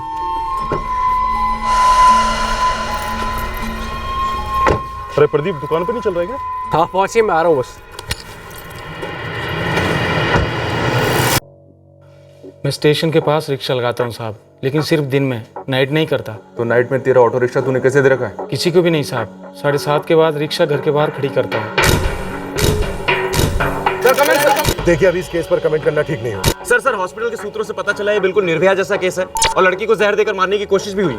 इस वक्त हम यही कह सकते हैं कि लड़की सेफ है, आउट ऑफ डेंजर है, और हम कल्प्रिट्स को पकड़ने की पूरी तैयारी में लगे। सुना है कि यह हादसा शहर के एक ऐसे एरिया में हुआ है जहां की पुलिस टीम पेट्रोलिंग करने के बजाय चादर ओढ़कर आग सेक रही थी। अगर आप एक सेंसिटिव केस में जबरदस्ती का ड्रामा डालना चाहती हैं तो प्लीज गो अहेड, हमें कोई मतलब नहीं है आप लोगों की टीआरपी से। सर पॉइंट की बात यह है कि आपकी टीम ने काम नहीं किया। आपको जो अनुमान लगाना है आप लगा सकते हैं। सर प्रेस को भेज देना बहुत आसान है सर, लेकिन क्या आप उस पेट्रोलिंग टीम पे इंक्वायरी बैठाएंगे कि नहीं सर? राजपुर रेलवे स्टेशन, मिलन नगर, डायमंड मार्केट चौक से होते हुए भजनगढ़ तक के सारे सीसीटीवी कैमरा के कल शाम 6 बजे से लेकर आज सुबह 6 बजे तक के फुटेज चाहिए। टाइम अब भी चाहिए, और हाँ, फलों की मंडी का भी। मैं तीनों को डिस्क्राइब कर सकती हूँ सर। उनके चेहरे मुझे थोड़ी बहुत याद है। तुम्हें स्ट्रेस लेने की जरूरत नहीं है प्रियंका। हम तुम्हें कई ऑटो रिक्शा ड्राइवर्स के फोटोग्राफ्स दिखाएंगे, उनमें से तुम उस एक आरोपी को पहचान सकती हो। रही बात बाकी दो की, तो उन्हें अच्छे से याद करके हमारे स्केच आर्टिस्ट को डिस्क्राइब कर सकते हो। वो दोनों यंग थे सर, मेरी उम्र के या मुझसे थोड़े बड़े। मैं डिस्क्राइब कर सकती हूँ सर। सर सीसीटीवी फुटेज का एक मसला है। संध्या, इस वक्त मुझे मसला नहीं, हल चाहिए। सर एक भी सीसीटीवी कैमरा काम नहीं कर रहे हैं।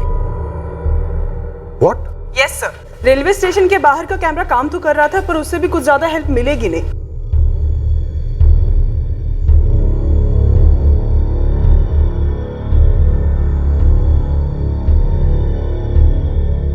बस सर इतना ही है।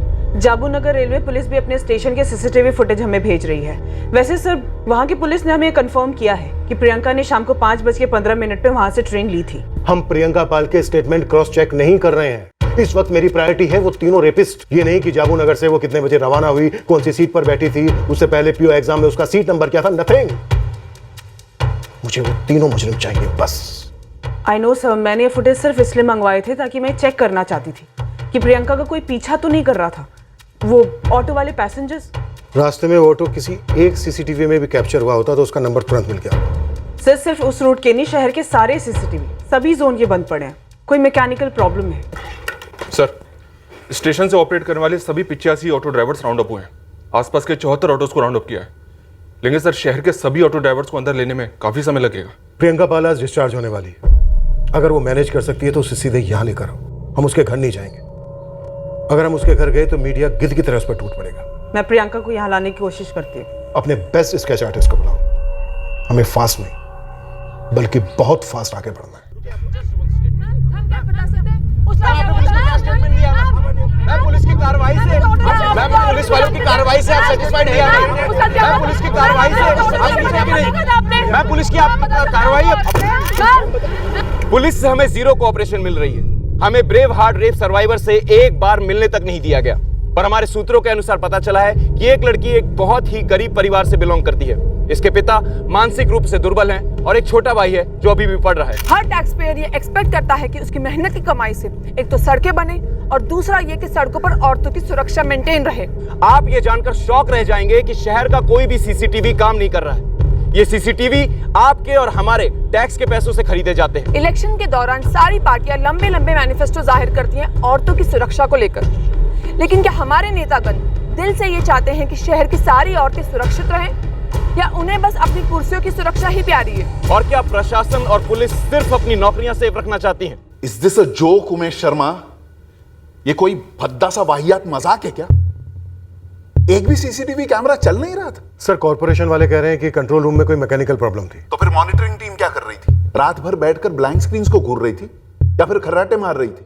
चलो सीसीटीवी कैमरास काम नहीं कर रहे थे, पर पेट्रोलिंग टीम को क्या हो गया था? कड़ाके की ठंड में बर्फ की तरह जम गई थी या फिर हमारी काबिलियत पर जंग लग गई है? सर हम इस केस को क्रैक करने में कोई कसर नहीं छोड़ेंगे। हमने अगर तुरंत कोई रिजल्ट नहीं दिखाया तो ये केस चंद घंटों में बवंडर का रूप लेगा।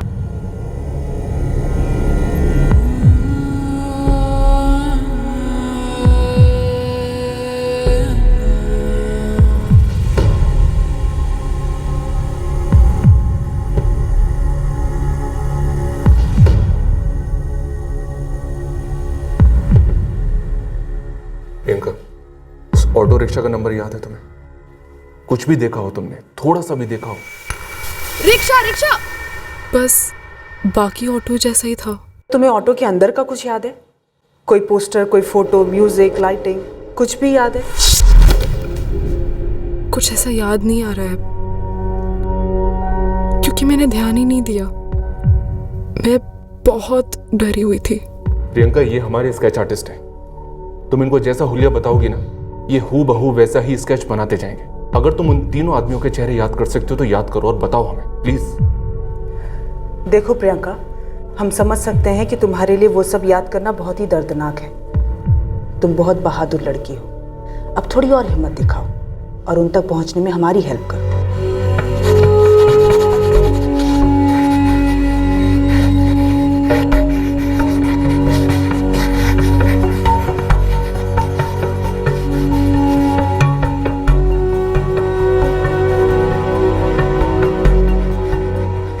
सर क्या वाकई उस रात पुलिस की टीम पेट्रोलिंग पर नहीं थी? और पूरे रूट पर सीसीटीवी बंद रहना और सारे शहर में भी लॉ एंड ऑर्डर के दृष्टिकोण से डेंजरस है। अक्सर हमारी गलतियां सिर्फ गलतियां नहीं रह जाती, एक से एक बढ़कर भयंकर हादसों के लिए रास्ता भी खोल सकती है। विक्टिम के साथ जो घोर अन्याय हुआ वो सिर्फ मुजरिमों की विकृति के कारण नहीं हुआ, वो हमारी पुलिस ऑफिसर्स की गलतियों के कारण भी हुआ। अब आप लोग समझ सकते हैं कि हम कितने गुस्से, कितने जोश के साथ गए होंगे फील्ड पर। हमारे पास 3 रफ स्केचेस थे, उन 3 रेपिस्ट के जिन्होंने प्रियंका पाल पर कहर बरसाया था। राजपुर और जामुनगर के हर खबरी के पास इन तीनों के स्केचेस होने चाहिए। अपर लिमिट है 24 घंटे। 24 घंटे के अंदर ये तीनों मुझे लॉकअप में चाहिए।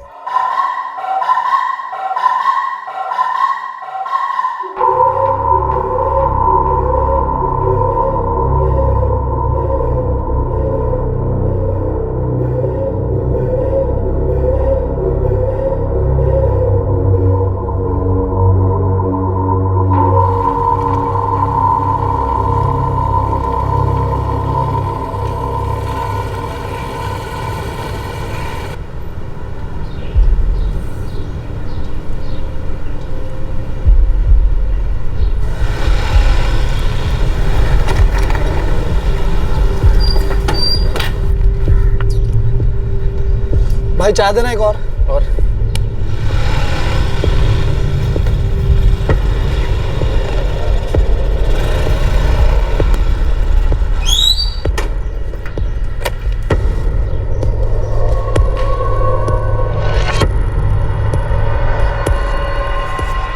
साहब किसी का कंट्रोल रूम में फोन आया है, गैंग रेप के आरोपी की जानकारी दी है। क्या कह रहा था? सर वो कह रहा था दोनों लड़के संतराम कॉलोनी के, एक का नाम संजय सिंह, दूसरे का नाम प्रदीप चौहान।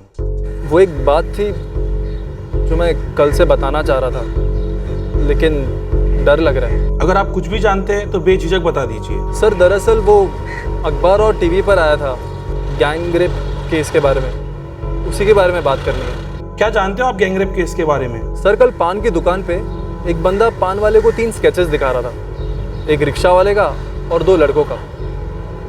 सर मुझे ऐसा लगता है मैंने उन लड़कों को आज देखा है। अरे पुलिस वालों ने पूरे शहर में बड़े स्केचेस घुमा रहे। हाँ यार, आज हमारी कॉलोनी के पास भी एक बंदा लेकर घूम रहा था। अबे टेंशन मत ले यार, कुछ नहीं होगा, कुछ नहीं होगा। साला उस दिन अगर वो पेस्टिसाइड की बोतल खाली ना होती ना तो उस लड़की को वहीं खत्म कर देते। एक काम करते हैं ना, 2-3 दिन के लिए राजपुर से निकलते गए। नहीं सर, मैं उन्हें पर्सनली नहीं जानता, वो संतराम कॉलोनी के लड़के हैं। एक है संजय सिंह और दूसरा है प्रदीप चौहान। संजय सिंह और प्रदीप चौहान, इन दोनों को अभी कभी उठाओ, तुरंत।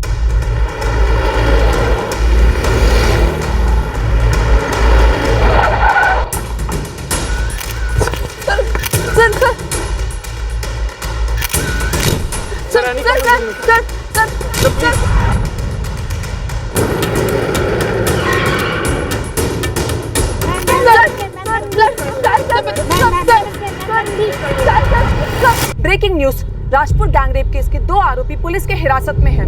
उनके नाम संजय सिंह और प्रदीप चौहान बताए जा रहे हैं। ये 2 लड़के कौन हैं? इनकी आइडेंटिटीज क्या है? हमें अभी तक कुछ नहीं बताया गया।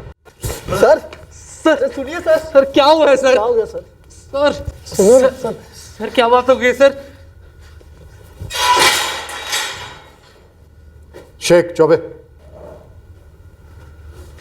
अपने 30 से साथी उस रिक्शा वाले का नाम बोलो। कौन रिक्शा वाला सर? सर आपको सॉलिड गलतफहमी हुई है सर। सॉलिड जुर्म हुआ है।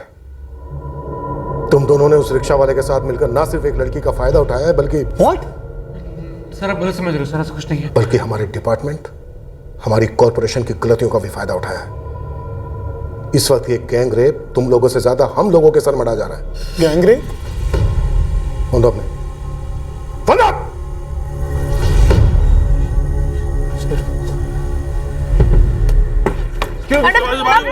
बाजू हो जाइए मैम, पीछे प्लीज, पीछे सब बाजू जाइए प्लीज। इसके साथ कार्रवाई लड़कों को आप क्या पहले से पहचानती है मैम? मैम क्या पहचानती है उनको? मैम उस रात क्या हुआ था? मैम बताइए।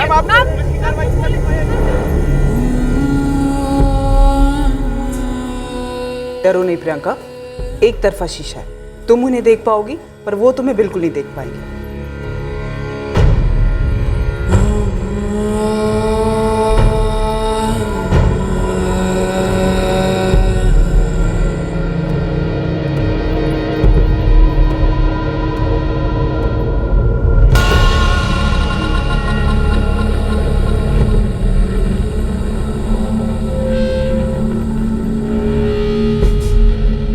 यही 2 थे मैडम, एंड तीसरा वो ऑटो रिक्शा वाला था।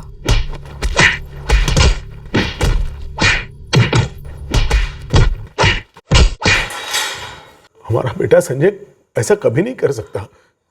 वो तो एमसीए कर रहा है, फाइनल ईयर स्टूडेंट है सर। सर अब पूरी कॉलोनी में, उसके कॉलेज में, कहीं भी जाकर पूछ लीजिए, अगर किसी ने एक लफ्ज भी उसके बारे में बुरा बोला ना तो मैं यही अपनी जान दे दूंगी। जिस लड़की के साथ इन तीनों ने रेप किया है ना, उसी लड़की ने इन दोनों को आइडेंटिफाई किया है। सर वो लड़की झूठ बोल रही है। क्यों? वो क्यों झूठ बोलेगी? गरीब घर की पढ़ी लिखी लड़की अपनी बदनामी क्यों करवाना चाहेगी वो? और मेडिकल रिपोर्ट भी झूठ बोलेंगे? हो सकता है उसे पहचानने में कोई गलती की हो सर। आपके लड़के ने किसी राह गुजरती लड़की पे कमेंट या सीटी नहीं मारी जो वो लड़की उसे देख नहीं पाई या पहचान नहीं पाई। और अभी आप ही ने तो कहा था ना कि वो 5 फरवरी की रात को घर से बाहर था। उस रात वो अपने एक दोस्त के यहाँ पढ़ाई करने गया था। अब तू रात को घर वापस आएगा भी या सीधे सुबह आएगा? माँ चाबी है मेरे पास, आप लोग सो जाओ आराम से। बोल ले। जब तेरे बच्चे होंगे ना तब तुझे पता चलेगा कि माँ बाप को कितनी टेंशन होती है जब बच्चे रात को घर नहीं आते। ड्रामा। Good night. और सर अगर संजय ऐसा लड़का होता तो उसके लक्षण हमें पहले ही नजर आ जाते सर। अगर लक्षण सींग और पर जैसे नजर आते ना तो एक भी वैशी दरिंदा रोड पे घूमता नहीं दिखता। भानु प्रताप जी, ये फैक्ट है कि आपका बेटा उस रात घर पे था ही नहीं। आपका बेटा प्रदीप, उसका दोस्त संजय और एक रिक्शा वाला जिसे हम ढूंढ रहे हैं, इन्होंने एक 22 साल की लड़की के साथ जानवरों जैसा सलूक किया है, नोच नोच के रेप किया उसका। नामुमकिन, प्रदीप ऐसा कर ही नहीं सकता है। सर मैं सच कह रहा हूँ सर, मैं 5 फरवरी की रात को घर पे था सर, मैं संजय से मिला तक नहीं। हाँ सर, और ना ही मैं मिला हूँ प्रदीप से और ना किसी ऑटो वाले से सर। ये सब झूठ है सर। अच्छा, लड़की ने खुद आइडेंटिफाई किया है तुम दोनों को, और हमारे पास एक चश्मदीद गवाह भी है जिसने तुम दोनों को चाय की टपरी पर बात करते सुना। तुम दोनों राजपुर से भागने की तैयारी कर रहे थे क्योंकि तुम दोनों को पता चल गया था कि पूरे शहर में तुम दोनों के स्केचेस घुमाए जा रहे हैं।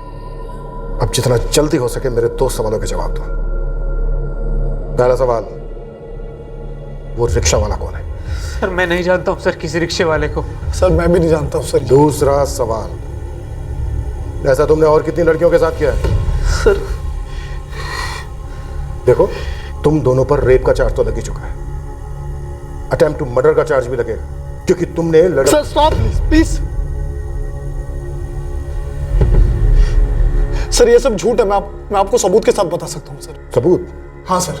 चल दे। सर एक्चुअली मैंने झूठ बोला था अपने मॉम डैड से कि मैं जॉइंट स्टडी के लिए अपने दोस्त के पास जा रहा हूँ सर। एक्चुअली मैं अपनी गर्लफ्रेंड के साथ था सर। अपनी गर्लफ्रेंड का नाम, एड्रेस और नंबर दे। सर मैं वो नहीं बोल सकता सर। तू नहीं बोल सकता, कोई बात नहीं, हम बुलवा लेंगे तेरे से। शेख चौबे, धीरे धीरे, इन दोनों में से कोई भी जान से नहीं मरना चाहिए, और जब तक ये नाम नहीं बता देते तब तक पानी वानी कुछ नहीं, सब कुछ उसके बाद। और याद रहे, धीरे धीरे, सिर्फ हाथों से। सर हमारी बात सुनो sir. Sir listen to me sir. Sir हमें क्यों फंसाया है सर?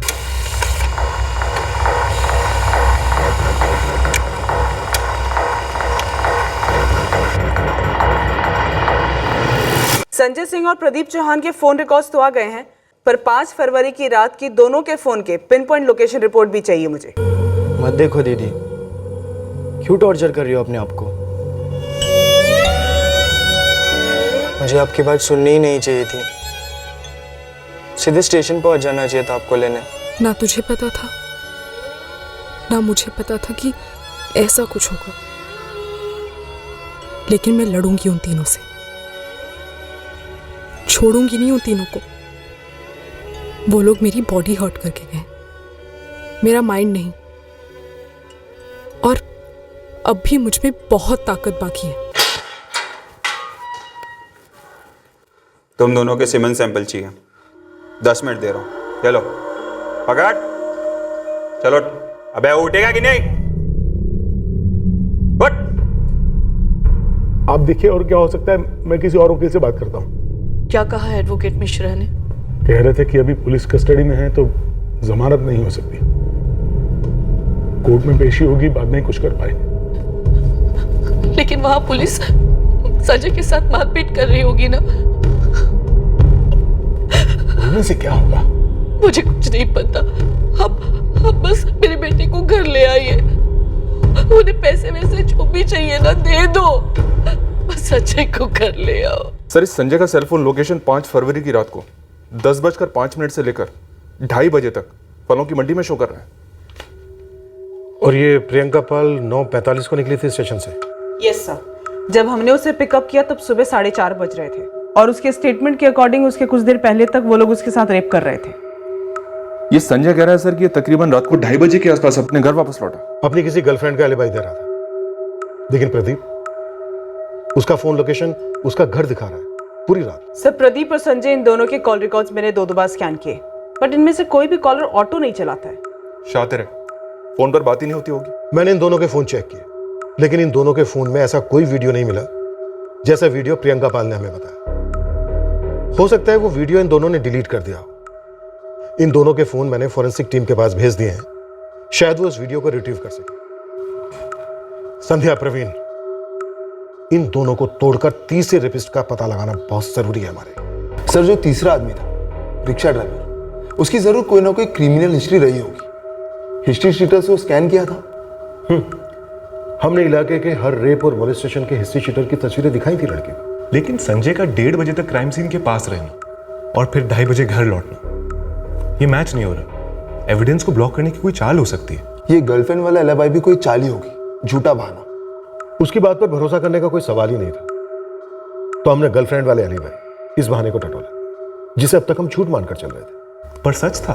सच था, और यह सच एक भयंकर शौक था हमारे लिए। संजय, वेट कर रहा हूं मैं। अपनी गर्लफ्रेंड का नाम, नंबर, एड्रेस बोल। सर मैं रिक्वेस्ट करता हूं आपसे सर प्लीज उसको इस झमेले मत घसीटिए सर। संजय, तू अपने आप को इस झमेले में गर्दन तक घसीट चुका है। अब तू सोच ले, अपनी गर्लफ्रेंड का नाम बताकर अपनी जान बचाना चाहता है या फिर नाम छुपाकर जान कमाना चाहता है? सर, मेरी गर्लफ्रेंड का नाम प्रियंका पाल है सर। क्या बोला तूने? फिर से बोल। प्रियंका पाल सर। क्या हुआ सर? कुछ नहीं, आगे बोल।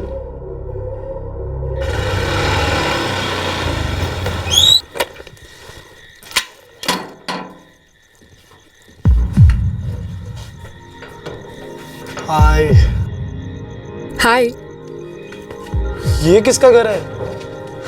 मेरी एक फ्रेंड का। So, how was the exam? बिल्कुल मेरी तरह, टॉप क्लास। ओह, तो टॉप क्लास एग्जाम का सेलिब्रेशन होने वाला है आज। क्या खिलाओगी? क्या पिलाओगी?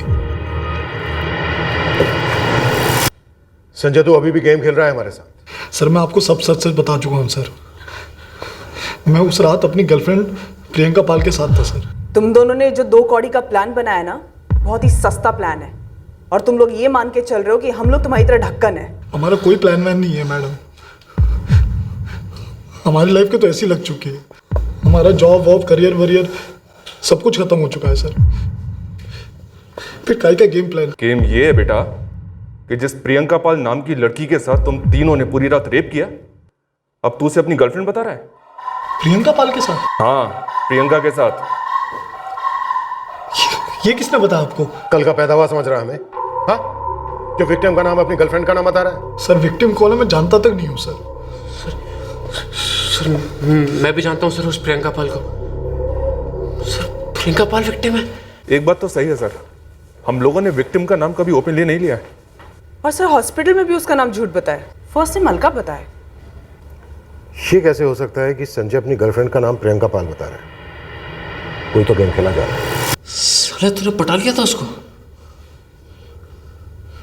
तूने बोला तो तुझे इंटरेस्ट ही नहीं है, तो मैंने सोचा मैं ट्राई मारता हूँ। आज नहीं तो कल फोन आ जाएगा। फोन आ गया तो चले जाएंगे। हाँ, क्या कब है तेरा इंटरव्यू? इंट्रोडक्शन। क्या इंट्रोडक्शन? क्या इंट्रोडक्शन? कौन है भैया प्रियंका? नहीं, क्या गेम क्या खेल रहा है लड़की के साथ? पागल है क्या? अबे गल्ले से फुर्सत मिलेगी तो गेम खेलूंगा ना, वो भी अपना फेवरेट गेम क्रिकेट। प्रियंका सही है यार, पर इंटरेस्ट नहीं है मेरे को इसमें। उगड़ में चिपक रही है यार। तो मेरे को चिपका दे। Your brother is single bro. Seriously? हाँ सीरियसली भाई, मैं भी तो क्रिकेट खेलूंगा। चल ले, तो नंबर ले, मैं तो चल ब्लॉक करने वाला था वैसे भी। पहले कॉल में एग्री हो गई थी यार डेट के लिए, और फिर डेट के बाद तो मतलब तू रात को उसके साथ था? हाँ, पर उसने सामने से बुलाया था मुझे। वो अपना बैंक पीओ का एग्जाम देकर लौटी थी। पहले वो तेरा काट रही थी और मुझसे बदला ले रही थी कि मैं उसको घास नहीं डाली। ये पुलिस क्या बोल रही है यार कि हम एक चाय की टपरी पर बैठकर राजपुर छोड़ने की बात कर रहे थे स्केचेस देख के। यार ये बात तो मेरे को भी समझ में नहीं आ रही है। जो बात हमारे बीच में हुई नहीं है, किसी ने सुन कहाँ से ली? सर, ये नंबर है 4445668781। ये नंबर से फ़ोन आया था और संजय प्रदीप की टिप दी थी बंदे ने गैंग रेप केस के बारे में।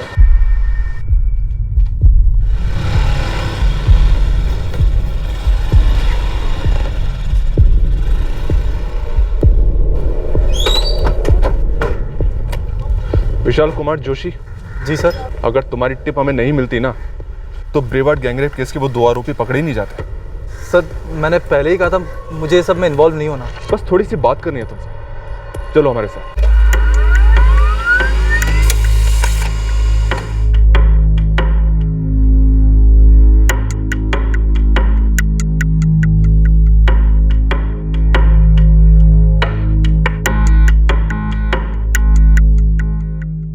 जेके कॉम्प्लेक्स, जहाँ से सर मुझे लेकर आए, उसके बाहर ही एक चाय वाला है, वहीं पे सुनी थी मैंने उन दोनों की बातें। और तुम इन दोनों को, संजय सिंह और प्रदीप चौहान को पहले से जानते हो? नहीं सर, पर्सनली नहीं जानता, बस इतना पता है कि वो संतराम कॉलोनी में रहते हैं।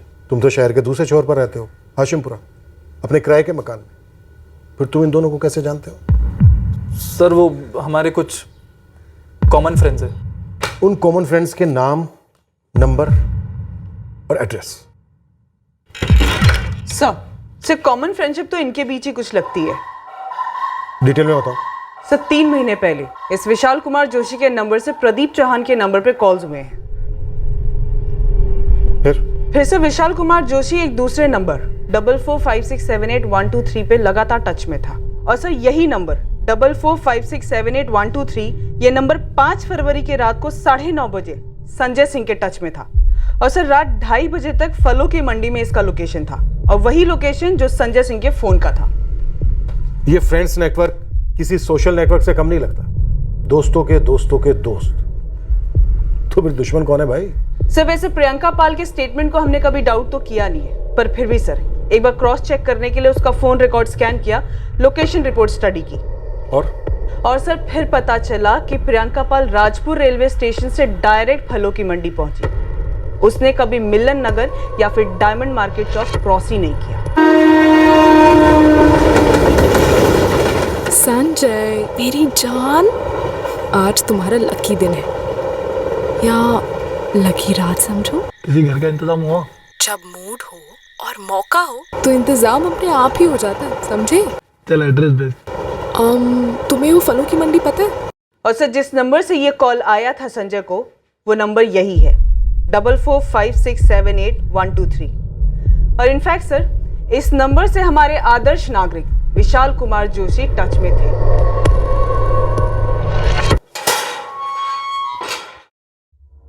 यह है विशाल कुमार जोशी, जानते हो इसे? ऑफ कोर्स सर, मैं जानता हूँ इसे। हाँ सर, मैं भी जानता हूँ इसे। यही है वो आदर्श नागरिक जिसने हमें तुम दोनों का नाम बताया। यही है वो जो चाय की टपरी के पास अपनी ड्यूटी कर रहा था। और brave heart gang rape survivor प्रेमिस प्रियंका पाल, उसने तुम दोनों को आइडेंटिफाई किया। उसने ये कहा कि उन 3 रेपिस्ट में से 2 तुम थे। सर विशाल ने तो मुझे प्रियंका से मिलवाया था।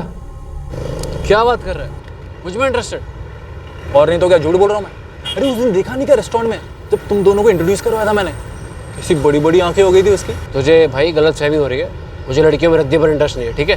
सर उस दिन के बाद प्रियंका ने मानो स्टॉकिंग शुरू कर दी सर।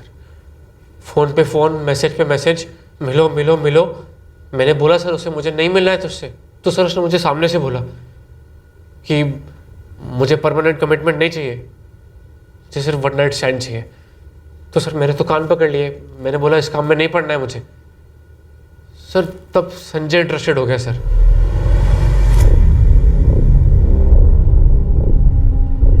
दुपट्टा ओढ़ लो प्रियंका, अभी तक तो यही रहा है, थोड़ा और भी रहेगा तो कुछ नहीं बिगड़ेगा।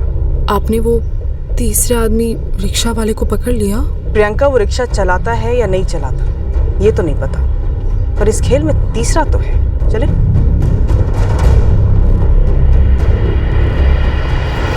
सर हमने विक्टिम के कपड़े सीमन एनालिसिस के लिए भेजे थे, उसके वजाइनल और एनल स्वॉब्स लिए थे। डॉक्टर, इस केस में अब तक हमें एक से बढ़कर एक शॉक लगा है। उम्मीद करता हूं कि आपके शॉक का वोल्टेज इन सब से तगड़ा होगा। सब विक्टिम ने कहा था ना कि उसके साथ गैंग रेप हुआ है। सर मैं विक्टिम के स्टेटमेंट्स पर कोई सवाल तो नहीं करना चाहती, पर जो हुआ है और उसने जो कहा है उसमें काफी फर्क है।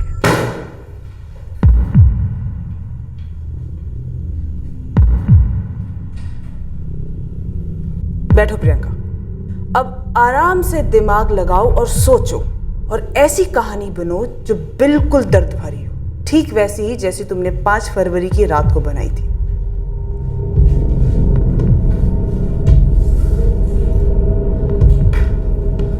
क्या हुआ? उन्होंने पकड़ लिया मुझे। अब क्या? लग गई। तुमने मुझसे कहा था कि कुछ दिनों में सब कुछ ठीक हो जाएगा, प्लान काम करेगा। छी विशाल, तुमने मुझे किस टाइप की लड़की समझ रखा है? एक बात बताओ, बैंक के पीओ के एग्जाम में हजारों लोग बैठते हैं और वैकेंसी कितनी होती है? सिर्फ 200। एंड टू बी ऑनेस्ट हमारा लक है ना कमजोर चल रहा है, थोड़ा समझो। हाँ वो ठीक है, but I really love you Vishal. तुम मुझे किसी और के साथ में सोने के लिए बोल रहे हो? मैं भी तुमसे उतना ही प्यार करता हूँ जितना तुम मुझसे करती हो, लेकिन ये मैं सिर्फ अपने लिए थोड़ी कर रहा हूँ, मैं हमारे फ्यूचर के लिए कर रहा हूँ ना। अच्छा, इसका मतलब है आज मुझे प्रदीप के साथ सोना पड़ेगा और कल किसी और के साथ? No no no, just once, बस एक बार। देखो प्रदीप बड़े बाप की औलाद है, उसके साथ सिर्फ एक बार सेक्स करो बस, फिर बोल देंगे कि रेप किया, उसको रेप केस में फंसा देंगे, इकलौती औलाद है अपने माँ बाप की, ऊपर से वो बिजनेस में उनको नाम वाम का बड़ा टेंशन होता है। उसका बाप सीधा कोर्ट के बाहर सेटलमेंट करेगा, 30-35 हम मांग देंगे, 20 तो दे देगा। प्रियंका 20 लाख रुपए नहीं दिए तो? यार तुम देख, इतनी नेगेटिव क्यों सोच रही हो? ऐसे भी नेगेटिव चीजें कम है क्या आसपास?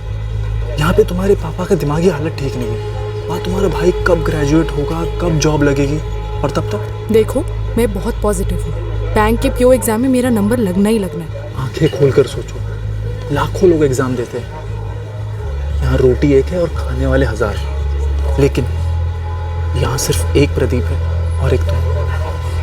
सोचो स्ट्राइक रेट क्या है।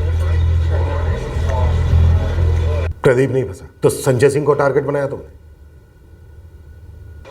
ये संजय मेरे पे जान छिड़क रहा है। क्या लगता है कितने पैसे मिलेंगे? प्रदीप चौहान से जितना पैसा निकल सकता था उतना तो नहीं निकलेगा, लेकिन 10-1 लाख तो आराम से निकल सकते हैं। बाप बैंक में सीनियर ऑफिसर है, कोठी है, फ्लैट इन्वेस्टमेंट होंगे, तो कम से कम 15 लाख तो मिल ही सकते हैं। अगर फिर भी बाय चांस मैं ये संजय के साथ में सेक्स करती हूँ और रेप रोती हूँ, उससे पैसे मांगती हूँ, अगर बाय चांस मेरा नाम आ गया तो यार मेरे बैंक के पीओ एग्जाम्स पे फर्क तो नहीं पड़ेगा? यार प्रियंका, आजकल रेप हुई लड़की को सर्वाइवर बोलते हैं और उसका नाम कोई नहीं लेता। यार उसे तो सहानुभूति मिलती है मीडिया से, सोशल मीडिया से। रिक्शा फलों की मंडी चलोगे भैया? हाँ।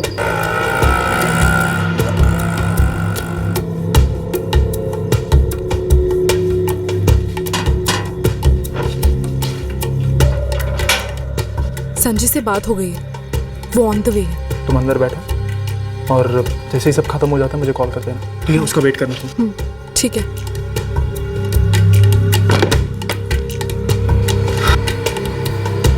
सो अब फिर कब करेंगे एंजॉय? जल्द ही।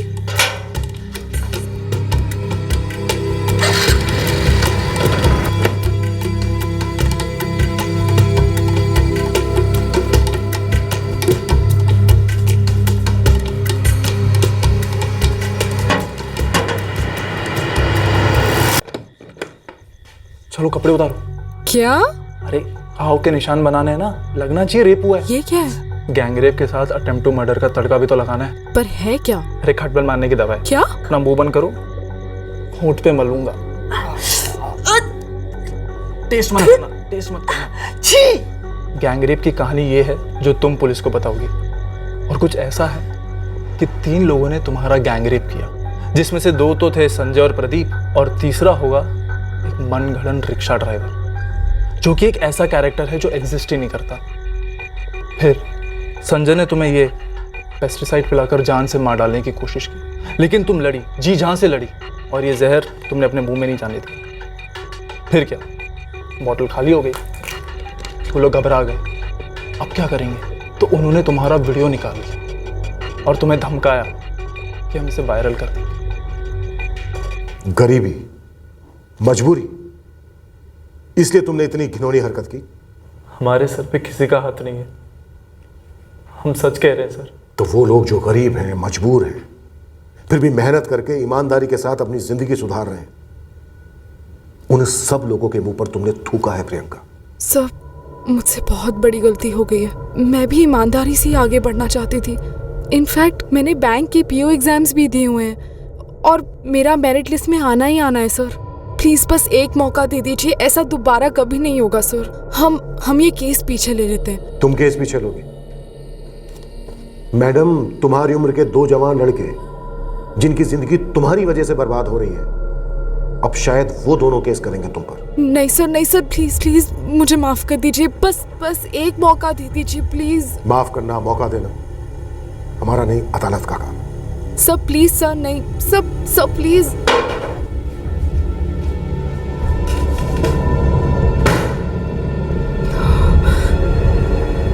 सर मैं इन्हें से जाने नहीं दूंगा सर। मैं इस प्रियंका और इस विशाल पे केस फाइल करूंगा। सर मुझे इन दोनों के खिलाफ केस फाइल करना है सर। तुम दोनों इनके खिलाफ अपनी कंप्लेंट्स लिखवा दो। सर आप एक ऑफिशियल स्टेटमेंट तो इशू करेंगे ना सर, कि हम दोनों इनोसेंट है और हमें बेवजह फंसाया गया था। बिल्कुल, वैसे भी हमें प्रेस में स्टेटमेंट इशू करना ही है। सर, जहां मैं इंटरव्यू के लिए जा रहा था अपने जॉब के लिए, खबर तो वहां तक भी पहुंच गई होगी सर। मीडिया में नाम आया था हम दोनों का। सर हमारा नाम तो ऑलरेडी खराब हो ही चुका है। सब लोग हमें वैसे भी रेपिस्ट समझते हैं सर, और अगर मीडिया में साबित कर भी देंगे हम इनोसेंट हैं, तब भी लोग हमें रेपिस्ट समझेंगे। लोग तो यही कहेंगे ना कि पैसे वालों के बेटे थे, पैसा देकर केस को रफा दफा कर दिया होगा। I don't think so sir. मुझे अभी कभी जॉब के लिए फोन आया। जो हुआ उसे बदला तो नहीं जा सकता। एक्चुअली हम बहुत प्रेशर में थे, हर सबूत तुम दोनों के खिलाफ जा रहा था। एक भी वजह ऐसी नहीं थी जिस वजह से हम तुम दोनों पर शक नहीं करते, लेकिन जो हुआ उसके लिए तुम दोनों जिम्मेदार बिल्कुल नहीं हो। इस वक्त तुम दोनों से मैं यही कह सकता हूं कि आई एम रियली सॉरी।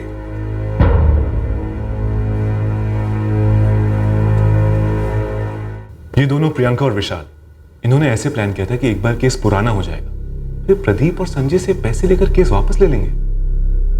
पहली बात, मीडिया में इतना बवाल होगा ये इन्होंने सोचा ही नहीं था। पर सर, मीडिया में इन लड़कों के नाम ऑफिशियली तो दिए नहीं थे, और मीडिया की रिस्पॉन्सिबिलिटी है जब तक कि केस सॉल्व ना हो जाए, जजमेंट ना हो, पीड़ित की तरह सस्पेक्ट का आइडेंटिटी रिवील ना किया जाए। अब हम मीडिया की क्या क्लास लेंगे? तो अच्छी तरह से जानते हैं कि सही रिपोर्टिंग क्या होती है और सनसनीखेज रिपोर्टिंग क्या होती है।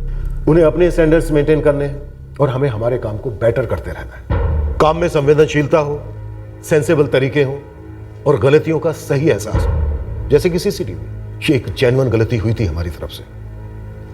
नाइट पेट्रोलिंग नहीं होने के भी चार्जेस लगे थे, जो कि गलत थे, क्योंकि विक्टिम का स्टेटमेंट पूरा का पूरा झूठा था। लेकिन इस झूठे स्टेटमेंट के बीच से एक सच यह भी उभरता है कि अगर हम पुलिस ऑफिसर्स अपनी ड्यूटी पूरी शिद्दत के साथ करें तो क्रिमिनल्स हमसे डरेंगे। भले ही इससे जुर्म पूरी तरह से ना रुके, लेकिन यह सच है कि कानून का डर जुर्म को कंट्रोल जरूर करता है। और अगर हमारी ड्यूटी के प्रति कमिटमेंट की वजह से कोई आम आदमी क्विक मनी के लिए जुर्म का रास्ता नहीं अपनाता है, तो यह सबसे बड़ा ब्रेक थ्रू है। इस तरह के और भी एपिसोड देखने के लिए हमारे चैनल को सब्सक्राइब करें और बेल आइकन दबाना ना भूलें।